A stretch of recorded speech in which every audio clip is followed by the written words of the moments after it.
এখন দুপুরের ওই 1:30টা মতো বাজে আর যাবো এখন ছেলেকে আনতে। সকালবেলা স্কুলে পাঠিয়ে দিয়েছি, সেটা তো রোজকার রুটিন আমার, তো আজকেও তেমনই। আর এখন দুপুরবেলা যাচ্ছি ছেলেকে আনতে।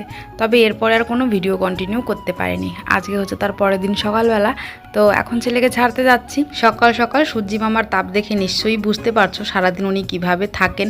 আর এই বিভৎস পচা গরমে সত্যি মানুষের নাজেহাল অবস্থা। সবার কথা জানি না, কিন্তু আমার তো খুব বাজে অবস্থা। আমার মনে হচ্ছে ভিতর আমি একটু অসুস্থ হয়ে পড়েছি। ভিতরে কেমন একটা জ্বর জ্বর লাগে, মুখে তো কোনো স্বাদ পাই না কোনো কিছুর, আবার খাবারও ঠিক মতো খেতে ইচ্ছে করে না, মানে টেস্ট তো পাই না, আবার খেতেও পারি না। তো এই সব মিলিয়ে আমার জীবনটা যাচ্ছে এক কয়লার মতো। তো ছেলেকে এখন আনতে যাওয়ার সময় হয়ে গেছে, তার আগে আমি রান্নাবান্নাটা সেরে যাব। আর রান্না করতে করতে এক প্রকার আমি স্নান করে উঠেছি। এখন হাত মুখটা ধুয়ে বোতল দুটো ফ্রিজে রাখবো।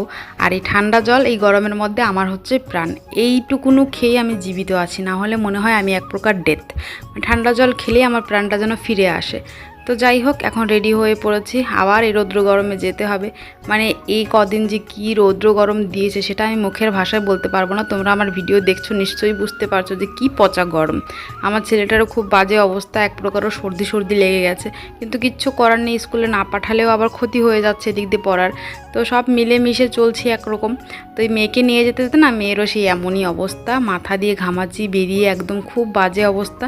তো ভাগ্যক্রমে একটা অটোরিকশা পেয়ে গেছি, এখন এটা দিয়ে স্কুলের সামনে পর্যন্ত যাব। তো চলো আজকের মতো এই পর্যন্তই, ভিডিওটা এখানেই শেষ করি। সবাই ভালো থেকো, সুস্থ থেকো, আর ফলো করে আমার পাশে থেকো। চলো বাই বাই।